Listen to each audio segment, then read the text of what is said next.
This is a Dalarna University production.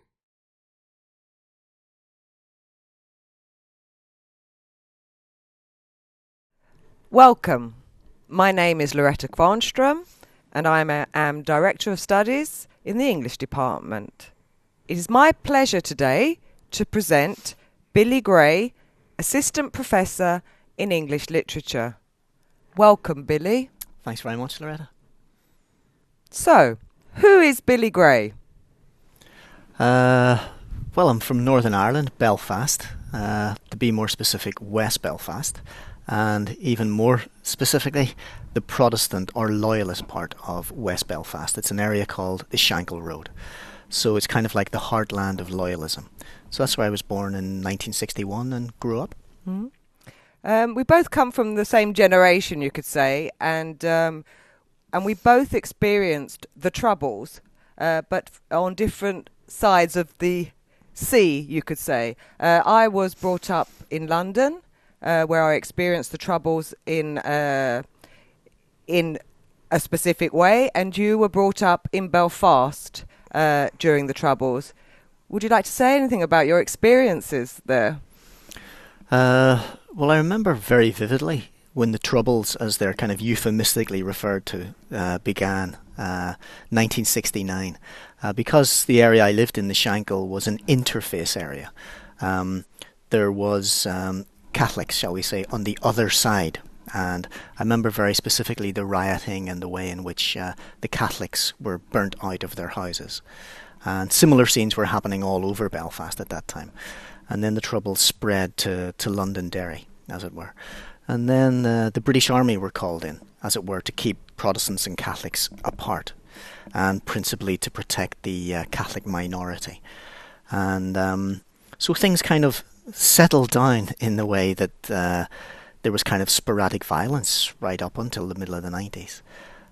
My own experience growing up, like I say, in a very loyalist Protestant part of Belfast was obviously certain family relatives got involved, shall we say, in the Troubles. My father was kind of connected with loyalist paramilitaries for a period of time.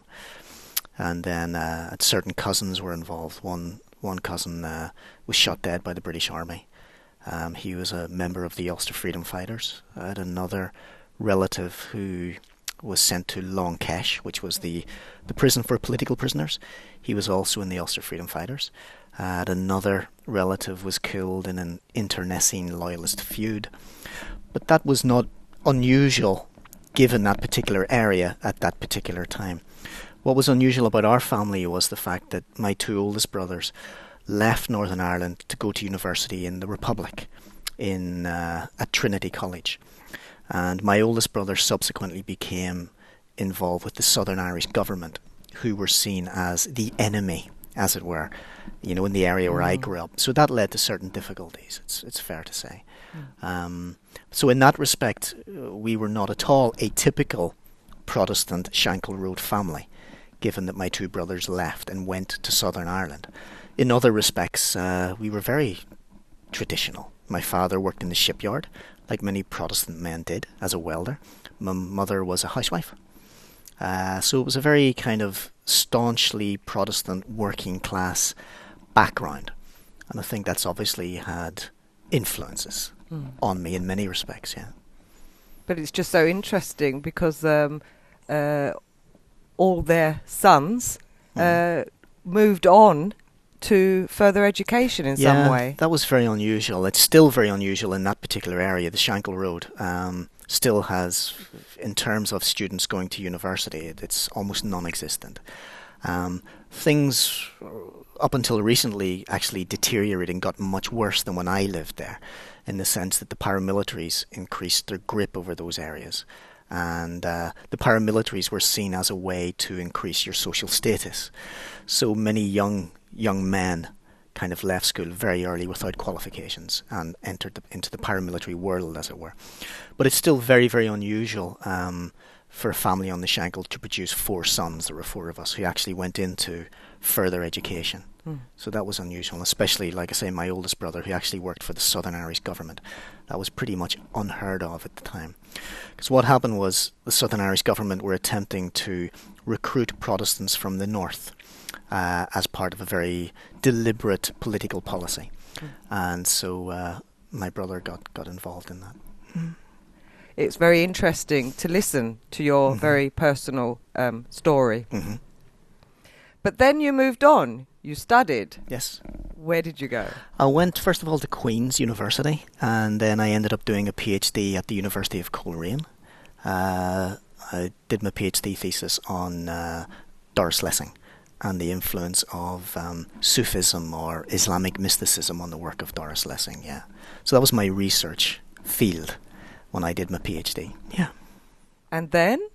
And then moved to Sweden. And I originally started work actually as a home language teacher in Sweden, and then got a couple of courses in a university, and then ended up becoming senior lecturer in the university in Luleå. And now I've been working here for 2 terms in Dalarna. And we're very happy to have you here. I'm happy Billy. to be here. So as you said, you wrote your PhD thesis on Doris Lessing. What inspired you to write about her? I was actually given a book on Sufism first before I ever came into contact with any writings by Doris Lessing.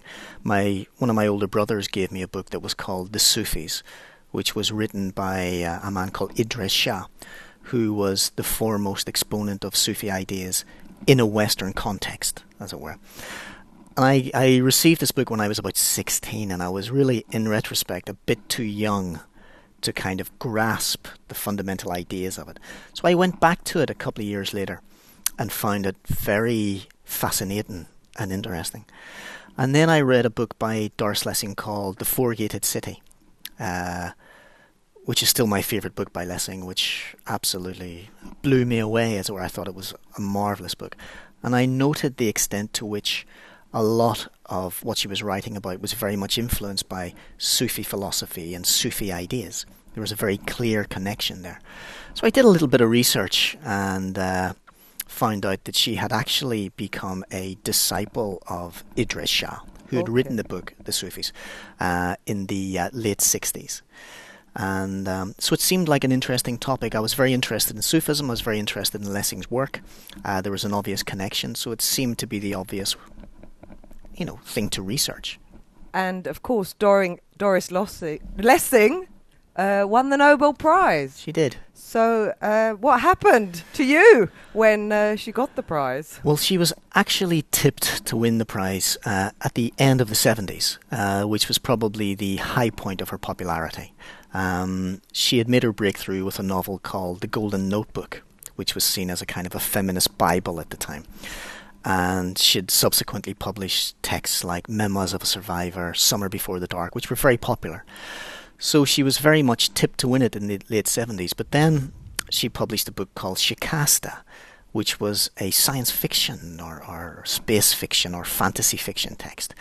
And of course, the old men in the Nobel Committee don't really perceive science fiction as being proper literature. So she moved out of the public eye for quite a while, actually, with that series. She published 5 science fiction texts. So it was a surprise when she won it, when she did, actually. But just prior to her winning it, she'd published 2 autobiographical texts, which had been well received, both critically and publicly. And so that gave her a greater public prominence then. When she won it, I became flavour of the month for about a month, as it were. Was asked to go on television for interviews, radio as well. Local national newspapers was asked to give lectures about Lessing. So by that time it was pretty well known that I'd written not only a thesis but also several articles on Lessing. So all these wonderful invitations came up. So it was interesting. It was great. I think it's a really good opportunity to showcase some very important research that you Yep. had done on Doris Lessing. So it was. And what was interesting was when she won the prize, the one element of Lessing's writing that they emphasized, at least in Sweden, was the feminist element. And of course she's had a very contentious relationship with feminism and feminists. And also she hasn't really written anything kind of in the feminist genre for about 35 years. So many of the critics I felt were in a kind of a time warp as regards what they were emphasizing or looking at in her work. So it was nice to be able to kind of put a different perspective on it for people. So that was good. A lot of your work and recent research projects have dealt with representations of ageing in Coetzee and Lessing's work. Right. Could you tell me a little bit more about this aspect of your research? Well, again, there was a novel written by Lessing called Love Again, which is quite a late novel by Lessing, where she deals with this idea of the female character aging and how the constructivist perspective on aging is very important in terms of how women approach the process of aging. And I thought this was interesting. And then I concurrently read a book by Philip Roth called The Dying Animal, which dealt with the same thing of aging from very much a male perspective. So I had a few ideas that were going around, thinking I might well write an article or something about it. And then I was invited to participate in a research project at the University of Lleida in Catalonia, which was called Literary Representations of Aging. And I was invited to give a talk at a conference there. So it kind of grew out of that. And then I wrote a couple of articles relating to this idea of the gender differences and different perspectives on the aging process from a male and a female perspective. Okay. And then, of course, I went over and interviewed Doris Lessing about that. That was 5 years ago, actually. I had invited her to participate in a conference, and she had originally accepted. And I thought, great, But then she got ill and wasn't able to attend. And it was a conference about education, actually. And she was going to come over and give a talk about the situation of education in Africa. But she couldn't come, so I asked her if I could go over and interview her then in London about her texts and the aging process. And she agreed, and I went over and interviewed her. And that was interesting, yeah. Yeah. She was then, I think she was 87 or something, but very sharp, very, very sharp, and very alert and bright. So she had a formidable reputation in terms of being interviewed, but I found her actually very, very helpful and enlightening. We touched on this subject at the very beginning of this conversation about the troubles, you could say, and I think this, the question I'm going to ask you is basically based on those emotions and feelings that the troubles evoked in people in Northern Ireland. Because traditional research in the area of redefining Irish identity has, some say, been appropriated by Irish Catholics. What other perspectives do you bring to this research? And I ask you this because recently at a conference I spoke to a few Irish women Protestant poets who felt they had been traditionally doubly marginalised, firstly from Irish society, firstly because they're women poets, and secondly as Protestant women poets. So I wonder if you have any comments. Yeah, I think your point about appropriation and the idea of identity and an agenda is a very valid one. Less so in terms of the Anglo-Irish Protestants, who I think are positioned quite visibly in terms of Irish literature and their legacy towards Irish literature, and also politically.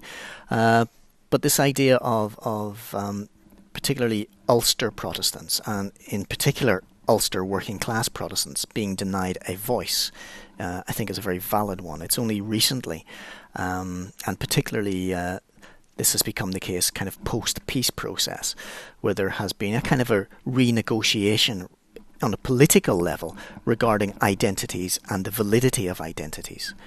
And of course there's this concept which is written in the peace agreement about parity of esteem, which means that all cultural and ethnic identities are equally valid and have a valid right to express their particular hopes or aspirations.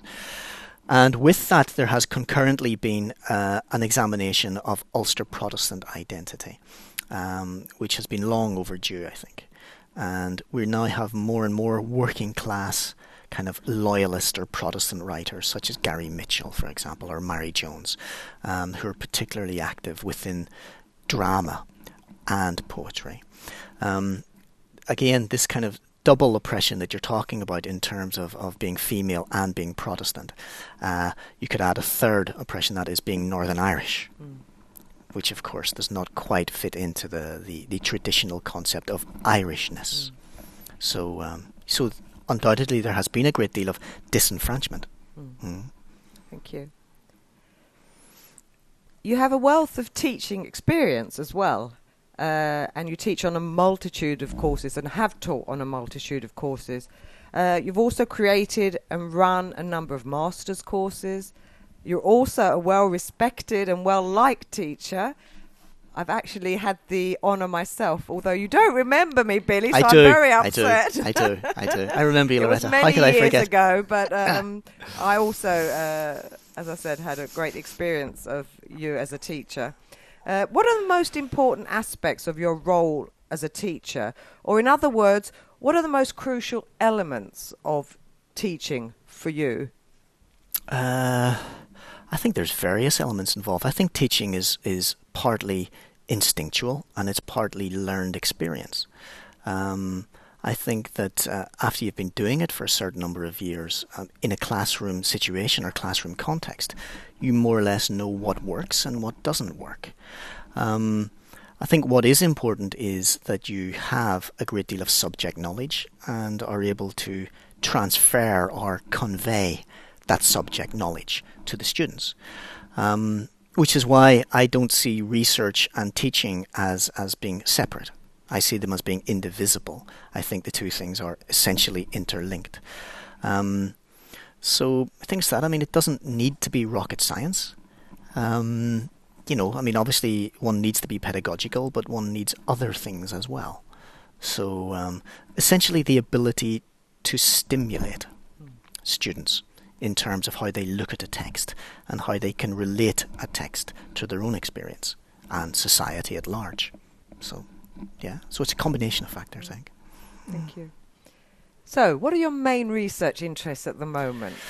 At the minute, I'm actually working on Irish essayists, which has become a kind of a real interest of mine. I've written several articles on a Protestant Anglo-Irish essayist called Hubert Butler, who's one of the more kind of European Irish writers that I've read. So he's very interesting. And then I've recently completed an article on Chris Arthur, who is a Northern Irish Protestant essayist, whose work reveals a great deal of Buddhist influence. And of course I'm able to bring in then this aspect of Sufism and whatever. So that's been interesting. And then for the post-colonial research group that we're involved in, I'll be writing an article on Conor Cruise O'Brien, who was a very public figure who wrote a great deal of literary criticism and political criticism. And I'll be looking at his perspective on colonialism and whether Northern Ireland can now, kind of post-peace process, be considered to be a post-colonial society. So that's what I'm working on at the moment, essentially. Well, it sounds extremely interesting. Hope so. And I don't have any more questions for you, Billy. Great, thank God. But thank you so much for making the time to speak with me today. You're welcome. And I've enjoyed it. Good. Thank you. Okay.